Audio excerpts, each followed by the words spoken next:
Hello and welcome students, Gyanjyoti coaching সেন্টারের পক্ষ থেকে তোমাদের সকলকে আরও একবার স্বাগত। ইতিমধ্যেই কিন্তু শিক্ষার ব্যক্তিতান্ত্রিক লক্ষ্য, শিক্ষার ব্যক্তিতান্ত্রিক লক্ষ্যের বৈশিষ্ট্যগুলো যেগুলো ছিল সবটাই কিন্তু আমি শেষ করিয়ে দিয়েছি এবং আজকে আমার আলোচনার বিষয় হচ্ছে শিক্ষার সমাজতান্ত্রিক লক্ষ্য, সোশ্যালিস্টিক এইমস অফ এডুকেশন। ঠিক আছে, এটা হচ্ছে আমার আলোচনার ক্লাস বা এটা হচ্ছে আজকে আমার আলোচনার বিষয়, তোমরা যাই বলতে পারো। আলোচনায় যাওয়ার আগে বা ক্লাসে যাওয়ার আগে আমি একটু তোমাদের বলে দিতে চাই, তোমাদের এবছরের ফার্স্ট সেমিস্টারের অ্যাডমিশন কিন্তু অনেক দিন আগের থেকে শুরু হয়ে গিয়েছে এবং আমাদের অনলাইন ক্লাসও খুব তাড়াতাড়ি শুরু হতে চলেছে। সেজন্য তোমরা যদি চাও আমাদের জ্ঞানজ্যোতি কোচিং সেন্টারের সাথে যুক্ত হতে, আমাদের জ্ঞানজ্যোতি কোচিং সেন্টারের একটা পার্ট হতে, তার জন্য তোমাদের সকলকে ওয়েলকাম। এবং আমাদের সাথে সরাসরি যুক্ত হতে গেলে তোমাদেরকে এই কর্নারে দেওয়া দুটি নাম্বারের মধ্যে যে কোনো একটি নাম্বারে কিন্তু কল করে নিতে হবে। এই নাম্বার দুটি হলো আমাদের জ্ঞানজ্যোতি কোচিং সেন্টারের অফিসিয়াল হেল্পলাইন নাম্বার। এই দুটি নাম্বারের মধ্যে যে কোনো একটি নাম্বারে যোগাযোগ করলেই কিন্তু তোমরা অনায়াসে আমাদের সাথে যুক্ত হয়ে যেতে পারবে। কোর্স ফি ভীষণই সামান্য রাখা হয়েছে, শুধুমাত্র তোমাদের কথা ভেবেই। ভীষণ সামান্য কোর্স ফির বিনিময়ে কিন্তু খুব ভালো কোয়ালিটি ক্লাসেসগুলো তোমরা পেয়ে যাচ্ছ। শুধুমাত্র আমার এডুকেশনই না, আমাদের সেন্টারে মোটামুটি সমস্ত রকমের সাবজেক্টসই কিন্তু প্রোভাইড করা হচ্ছে। তো চলো আর কথা না বাড়িয়ে আমি কিন্তু আজকের যে আলোচনার বিষয় আছে সেটা আমি শুরু করছি এবং তোমরা চাইলে ঝটপট আমাদের সাথে কিন্তু যোগাযোগ করতে পারো। দেখো, এর আগের দিনে আমরা দেখেছিলাম যে শিক্ষার ব্যক্তিতান্ত্রিক লক্ষ্য, যেখানে কিন্তু ব্যক্তিকে বেশি প্রাধান্য দেওয়া হচ্ছিল। ঠিক আছে, আজকে আমরা আলোচনা করব শিক্ষার সমাজতান্ত্রিক লক্ষ্য। এখানে আমরা দেখব যে সমাজকে সর্বাগ্রে রাখা হচ্ছে বা সমাজকে অগ্রাধিকার দেওয়া হচ্ছে। এর আগের দিনের শিক্ষার ব্যক্তিতান্ত্রিক লক্ষ্য আলোচনা করতে গিয়ে আমরা দেখেছিলাম যে সেখানে বলা হচ্ছে যে ব্যক্তি ছাড়া সমাজের কিন্তু কোনো অস্তিত্ব নেই। কিন্তু আজকে যে বিষয়টা নিয়ে আমি আলোচনা করছি সেখানে কিন্তু পুরোপুরি উল্টো বিষয় বা পুরোপুরি উল্টো ব্যাপারটা কিন্তু বলা হচ্ছে। এখানে বলা হচ্ছে যে ব্যক্তির অস্তিত্ব কিন্তু সমাজকে নিয়েই।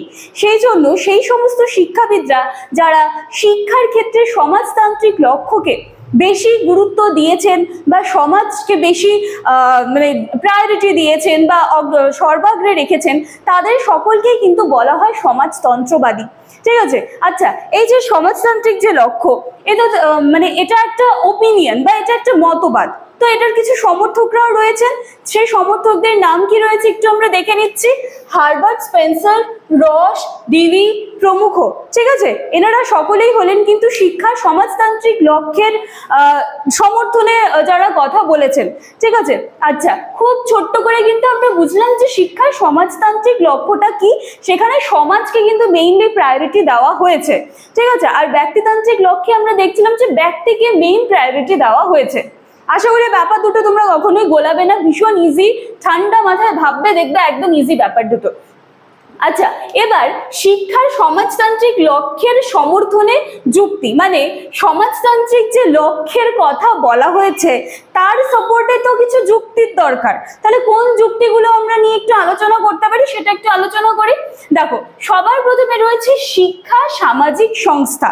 ঠিক আছে, সবার প্রথম যুক্তি হচ্ছে শিক্ষা সামাজিক সংস্থা। এক্ষেত্রে বলা হয়েছে যে দেখো, সমাজে বসবাস করতে গেলে কিন্তু প্রত্যেকটা ব্যক্তিকে কিছু অনুশাসনের মধ্যে কিন্তু থাকতে হয়। ঠিক আছে, কারণ সমাজে যখন আমরা বসবাস করি তখন কিন্তু আমরা নিজেদের খেয়াল খুশি মতন চলাফেরা করতে পারি না, বা সমাজে চলতে থাকে যে রীতিনীতি, আচার আচরণ, এই সব কিছুতে কিন্তু হঠাৎ করে আমরা তার বিরূপে যেতে পারি না।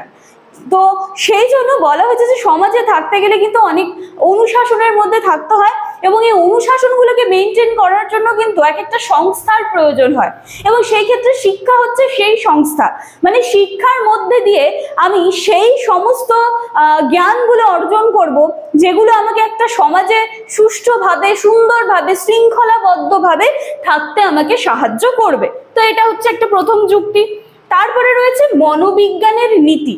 মনোবিজ্ঞানের নীতিতে কি বলা হয়েছে যে দেখো, মানুষ ছোট থেকেই কিন্তু শেখে যে একসাথে বসবাস করতে, একটা গ্রুপের মধ্যে থাকতে। যখন খুব ছোটবেলায় বাচ্চারা যখন খুব ছোট থাকে তারা কি করে, তারা একটা ফ্যামিলি এনভায়রনমেন্ট দেখে, সেখানে বাবা মা, দাদু ঠাম্মা ঠাম্মি সকলে থাকে। যাদের জয়েন্ট ফ্যামিলি আছে তারা তো থাকছে, এছাড়া যাদের মনে করো যে যারা জয়েন্ট ফ্যামিলিতে থাকে না সেখানেও দেখা যায় তারা বাবা মা, এছাড়া চারপাশের যারা রিলেটিভসরা রয়েছেন বাইরের থেকে আসে, সবার সাথে কিন্তু একসাথে মিলেমিশে বসবাস করতে কিন্তু তারা ছোট থেকে শেখে এবং আস্তে আস্তে কি হয়, সেই কোয়ালিটিটা তারা যখন বড় হচ্ছে বিদ্যালয়ের গণ্ডি পার করে, বাড়ির গণ্ডিটা পার করে তারা বিদ্যালয়ে যাচ্ছে।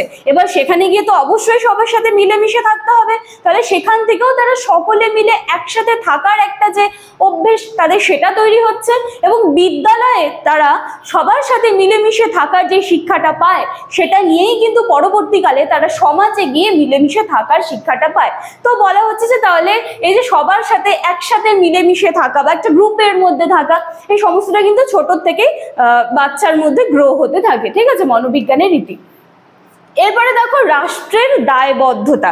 এখানে কি বলা হয়েছে যে বর্তমানে প্রথাগত শিক্ষার বেশিরভাগটাই কিন্তু রাষ্ট্রের মানে দায়ভারের ওপরে পড়ে। তো এক্ষেত্রে দাঁড়িয়ে যদি আলাদা করে কোনো একজন ব্যক্তির ওপরে আলাদা করে যদি ফোকাস করা হয় তাহলে কিন্তু সেটা কখনোই সম্ভব নয়। সেখানে কিন্তু আলাদা করে কোনো একজনের উপর ফোকাস করা যাবে না, মানে ব্যক্তির উপর ফোকাস করা যাবে না, সেখানে কিন্তু ওভারঅলে পুরো সমাজকে আমাকে দেখতে হবে।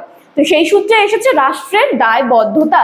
ঠিক আছে, এর সাথে সাথে কিন্তু তোমাদের শিক্ষার সমাজতান্ত্রিক যে লক্ষ্য, যেটা আজকে আমার আলোচনার বিষয় ছিল, তার সমর্থনে যে 3টে যুক্তি ছিল সেটা কিন্তু আমি আলোচনা করে দিলাম। এবার পরবর্তী দিনের ক্লাসে এর কিছু বৈশিষ্ট্য রয়েছে, বৈশিষ্ট্যগুলো নিয়ে আমি আলোচনা করব। মানে শিক্ষা সমাজতান্ত্রিক লক্ষ্যের কিছু বৈশিষ্ট্য রয়েছে, ঠিক যেমনটা আমরা ব্যক্তিতান্ত্রিক লক্ষ্যের ক্ষেত্রে খেয়াল করেছিলাম, সেখানে যেমন কিছু বৈশিষ্ট্য আমরা আলোচনা করেছিলাম, সেরকম কিন্তু এই ক্ষেত্রেও আমরা দেখতে পাবো। তো আজকের ক্লাস কিন্তু এখানেই শেষ হচ্ছে। আশা করছি তোমরা ক্লাসটা ভালো করে দেখেছো, এবং এটাও আশা রাখছি যে তোমরা আগের দিনে কিন্তু ব্যক্তিতান্ত্রিক লক্ষ্যের ক্লাসটা দেখেছো এবং আজকে তারপরে কিন্তু সমাজতান্ত্রিক লক্ষ্যের ক্লাসটা দেখতে এসেছো।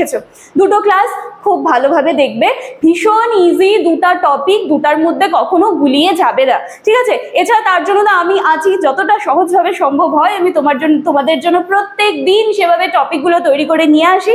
চলো আর কথা না বাড়িয়ে আজকের ক্লাসটি আমি এখানেই শেষ করছি। ভালো লাগলে লাইক, কমেন্ট, শেয়ার, সাবস্ক্রাইবের আশা রাখলাম। দেখা হচ্ছে একেবারে পরের দিনের ক্লাসের বৈশিষ্ট্যগুলো নিয়ে। Thank you.